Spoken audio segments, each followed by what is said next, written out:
Welcome back to the Zak Wylde Productions podcasts. I'm Buzz. And I'm Jack. And today we are looking at another full cast audio drama. But this time it's actually written by me. By you, Jack. Yes, it's one of your own scripts. So this is going to be a very interesting podcast and interview because I'm going to interview my co-host. I won't be asking questions for once. No, I'm going to be asking questions. So this particular story, what is it about? Is it about you? Is it about your life? It's my autobiography. Autobiography of Jack. Releasing in stores very soon. Oh, fantastic. No, seriously now. Yep. This one is called, big drum roll, The Dark Path. Yes. The Dark Path. So right off the cuff, let's go straight in with it from the top. What kind of genre is it? So the main genre I'd say is probably horror. It's grounded in reality. It's very much a real world story, but so it's based in the world we live in. Yeah, exactly. But there's supernatural elements sort of happening behind the scenes. Okay. And we learn that through our main character, Edgar Vickers, right, who is a aspiring journalist in his 20s, and he is writing an article about World War One, sort of travelling London, finding veterans of World War One. The story is set in the 1930s. Right. So World War One. I was going to get around to asking you what time period this is set in. So he is talking to these ex-soldiers of World War One. Okay, so these soldiers have come back from the war. Yes, yeah. I think it's 1931. So the war has been finished for 13 years. Right. Yep. So Edgar Vickers is in his 20s, so he was only... Okay, so that's putting it into the correct... Yeah, so he was only 7 years old when the war ended. Right, excellent. Now we've got the timeline set up. Yeah. So he's talking to these veterans, and he's putting together this article basically about their experiences, what they went through in France in World War One. Okay, right. So that gives us a nice little rounded... Now, horror. Yes. Is that a particular... interest of yours, horror? Yes, I've always enjoyed horror. I've always enjoyed writing and like watching horror, reading about horror, especially horror films. And this was my chance to sort of... Okay. Is this story completely based in the UK? Yes. You mentioned France. It's set in London. It's set in London, right. And so that's where everything is occurring. Yes. And it's told through a series of interviews with these soldiers. Right. So we have a narrator who's reading the journal entries of Edgar Vickers, and we pop in and out. Edgar Vickers is the main character. He's the main character. So we discover these plot points through his. He's the main character. He's the sort of viewpoint of the audience. So we hear his journal entries. So, out of interest, why did you, as a writer, choose to set it at this particular time, in this particular setting? Is there a reason behind that? I've always been interested in World War One and World War Two, but World War One especially.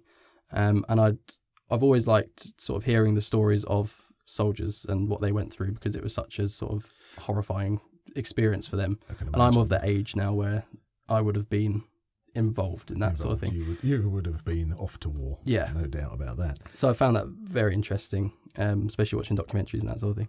So this sort of gave me a chance to come up with my own sort of stories, whilst also obviously paying respect to the people that did actually fight in France. But yeah, it's that sort of setting. It's 1930s, so the war's finished, but we're still hearing these stories of soldiers that have recently come back. Okay. Do you want to tell the listeners about any other characters that are within this particular drama? There's 3 interviews over a 2-part story. Okay. The first part, we hear 2 interviews with an Anthony Jackman and a Joseph Butler. Right. So with Anthony Jackman, can you tell us anything about his story? So he is suffering from PTSD. Okay. So he's come back and it's described in the story that he has smoke and mud in his head. So he's still suffering with what he's seen in France and what he saw when he was fighting. But the horror and supernatural elements come in when we start hearing his story. Right. He describes a group of soldiers in his barracks who are known to the soldiers as the quiet ones. Right. And So who exactly are these quiet ones? They're another group of soldiers. Yes, they're a group of soldiers, seemingly normal, very pale. They stay with each other in groups, and they seem to be indestructible. They seem to run into trenches with no injuries. Okay, and are these the supernatural beings that Yes, we're talking about? But we only hear them through The recollection. Through Anthony Jackman's recollection, which piques Edgar Vickers' interest. Obviously, he's only writing an article about World War I. He wasn't expecting to hear sort of these things, these stories. Yeah, he thought he was researching, just not run of the mill, obviously, but just what the individual soldiers' experiences are. Yeah, but was obviously not aware that he was going to suddenly come across this. Yeah, this sort of this story that has blown his mind almost. He's thinking, where have these soldiers come from? I've never heard of these before. Does he think that perhaps that Anthony Jackman is imagining this? That yes, which is where his sort of PTSD comes into play, because it's sort of playing with his mind. So he thinks maybe that this is just a figment of his imagination at the time. Yeah. But we hear a lot more about these quiet ones through his story. Okay, so that's. Did you say there was 3 characters in this? Yeah, there's 3 interviews. 3 soldiers, 3 interviews. Yeah. So with Anthony Jackman, he's the one who's introducing within his stories the supernatural beings, the quiet ones. And then do you want to tell us about any of the other interviews? So in the second part of the story, Edgar Vickers discovers Orpheus, who he's told by Anthony Jackman as one of the quiet ones who survived the war, right? Or who is still in the area. And that character Orpheus, is that just is anything else? Is Orpheus anything, or is just Orpheus is well, the name? That's kind of the twist in a way. Okay. You kind of find out who Orpheus is. Don't give us too much. But he's this supernatural person. I'll give you a clue. They keep their faces covered and they don't like sunlight. Okay. Well, okay. We can maybe take some pot shot guesses at that. So kind of he discovers Orpheus is in the area, is in London. And Anthony Jackman says, this is your chance to figure out who these people are. At your own risk, go and interview this guy, see what he has to say. And if you really want to know about these quiet ones, he's the man to go to. To seek out Orpheus. So when it comes to your character building, Edgar, for example, or Anthony Jackman, do you base your characters on people you know, people you've met, or are these characters completely fictitious? As I say, Edgar Vickers is in his 20s, so I kind of relate to him in a way. He's kind of my age. He's an aspiring journalist. I'm not necessarily an aspiring journalist, but I do like to write. You're a writer, yeah. And I like, obviously, hearing stories and writing stories and that sort of thing. So for me, he was kind of an easier character to write because he was very much like myself. I could put myself onto him as a character. Anthony Jackman was very hard to write for. Right. I did look into some of the sort of side effects and what soldiers experienced when they came back. Because a lot of that wouldn't have even been recognised as a diagnosis. Yeah, exactly. And even in this, we sort of get the sense that he hasn't been treated very well since he's come back from the war, because people didn't understand his mindset and what he'd been through and that sort of thing. So he's kind of an outcast. He keeps himself to himself. Yeah, and that was probably the hardest character to write for. Oh, that's fascinating. That is. And okay, so talking about obviously writing and developing your characters, and we've spoken about the world that it's basically written in, that it's a horror story, and it's based obviously after World War One. But to actually sit down and write a script like this, as a writer, what is your ideal writing environment? You read and hear about authors that squirrel themselves away into a hotel. They have their own little garden shed at the bottom of the garden that they sit in. And other authors, they write continually on the fly, wherever they are. They're scratching out notes left, right and centre. So what's your ideal writing environment? Well, I tend to take notes when I'm out and about, as you say. I don't tend to sort of go full into writing anything if I'm out the house. Do you find digital media helpful these days, where you can just note things down on your phone or on a tablet? I do tend to actually go more physical, more old school with a pen and paper or a pencil? I do tend to note things down on my phone just because of the convenience of it. And then when I look back on those, it sort of brings me back to the inspiration I had. Sort of like it's literally having little flashcards. Yeah. So I can say, I remember thinking that's a good idea. Does it work? Does it not work? Well, as a writer myself, that's kind of what I do. You suddenly have an inspiration and it pops into your mind. But if you're anything like me, you'll know if you don't make a note of it there and then, an hour later, you'll go, that brilliant idea I had. I can't recall what it is. It might not necessarily stick, but it's nice to have it down. Yeah, I'm just talking about myself for a moment. That's exactly what I do. Just keep squirreling those notes down. Bam, bam, bam, bam, bam. Because you never know when they're going to be useful. So you basically, as a writer, are somebody that does it on the fly wherever. I do like to when I'm really writing sort of a final draft. I like to stay in a quiet environment, really focus in on it. Maybe listen to a bit of music, like sort of film soundtracks, kind of paint a picture for me in a way. That's always helpful when I'm writing. But just keeping myself locked away, really. Locked away. To write as much as I can. But as you say, writing notes on the fly is always helpful. Okay, so you've developed this story, and obviously we can't talk about the conclusion of it. But this leads me to my final question of what is your inspiration for this story? Where have you found inspiration to write this particular format, for example? Well, there's a famous book and subsequent audiobook called World War Z, and that is one I know well. Yes, I worked on the movie. It's one of my favourites, and it's a series of interviews with people that have experienced the zombie apocalypse. Yes, I've read it myself, and it's the way that is presented is was not really transferable into the movie. Yeah, the movie. If you've watched the movie World War Z, it's not the same as the book. No, I was surprised when I read the book. I mean, please, if you haven't read the book or listened to the audio, go do it, because it is I thought it was a really lovely way that it was presented. Yeah. So, and you've basically taken inspiration from that. Yeah, it's structured in a similar way. So it's sort of a guy, obviously Edgar Vickers, asking the questions, and we build a picture of the whole world, of this world and this story, through what we hear from the people that have been there, interviewees, and in this case, World War One, and that builds up this whole interlocking.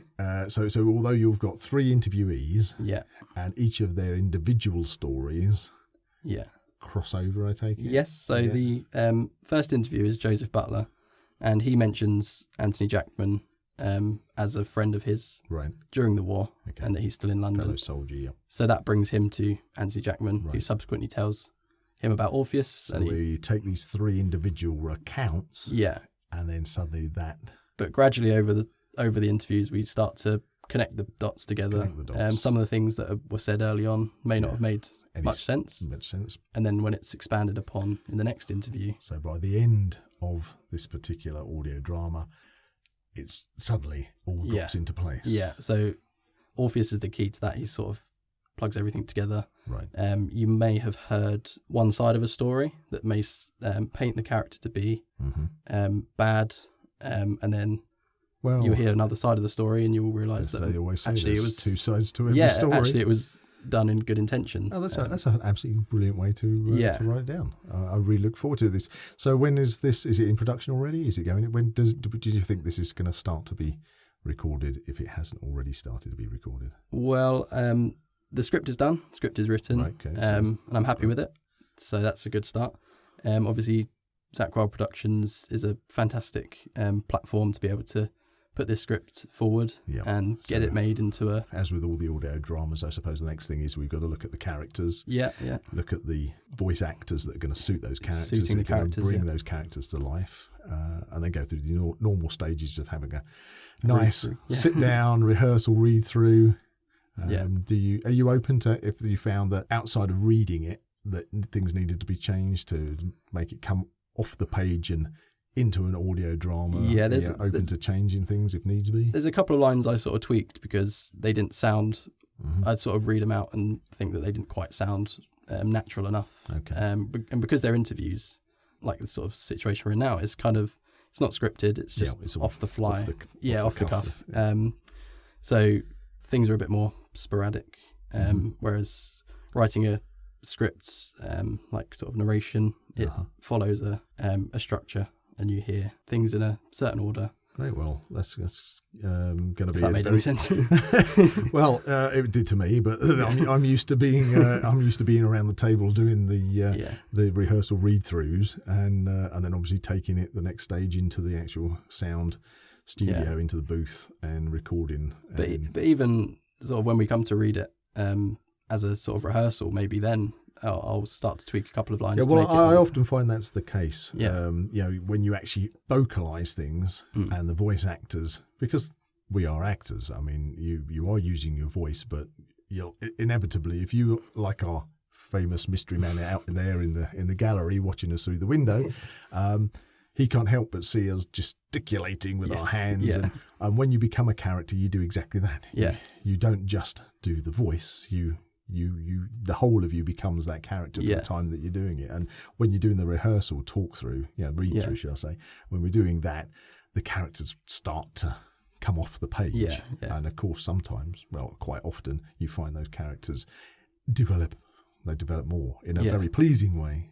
How these things. So, the character of Orpheus, this mysterious Orpheus, that's going to be fascinating to see who brings Orpheus off the page. I'm looking forward to that, yeah. But even when I'm writing it, obviously, I'm really looking forward to hearing how it translates into audio, because I'm happy with it written down, but obviously characters like Anthony Jackman, with his mental state and where he is, that's going to be quite a hard character, I think, to bring off the page. I think dialogues are obviously a good start, but I think sort of bringing that character to life is going to be quite difficult. It's going to be a challenge for whoever takes on that. Yeah. Well, that's absolutely fantastic, Jack. Thank you very much for allowing me to interview you all about The Dark Path. Yeah, hopefully my answers made sense. I don't know if I rambled. Hopefully. And listeners, if you've got any questions for Jack, you want to know anything more about The Dark Path, then please, all the usual social media ways, go on YouTube, Facebook, Instagram, yeah. I follow the Instagram page. Follow them all, and please feedback, and we will read out any feedback, questions you have on one of our future podcasts. And so we've now come to that point in our podcast where we have our social media roundup. And this week we actually got contacted by a young lady called Sarah Downing. She's an author, and she has contacted us, and she has written 3 books. And the first book, which is called Bound, she has, off her own back, had it made into an audio drama. Not an audio drama, I do apologise. She's made it into an audio book, should I say. Yes. And she's asked if she can come in and have a questions and answers with us and give us an exclusive preview of Bound. I look forward to that. That sounds really... that's what we're going to do. So thank you very much for contacting us, Sarah, and we look forward to bringing you into the studio and getting that exclusive... never before heard preview of Bound. Yes. Excellent. So I'm going to take over. Sorry. No, you can take over. Thank you for listening to the Zak Wylde Productions podcast. It's been a good time talking about my project for a change. It's been a pleasure. I didn't know I was going to get to interview you. You can do the same back to me in future. You can interview me about one of mine. We should. At some point we will. I'm sure we will. So of course you can visit the website www.zakwyldeproductions.com, as well as liking and following Zak Wylde Productions on Facebook, Twitter, and Instagram. And you can of course listen to the podcast. That's it. Podbean, and now obviously also on Spotify. Yes, good old Spotify.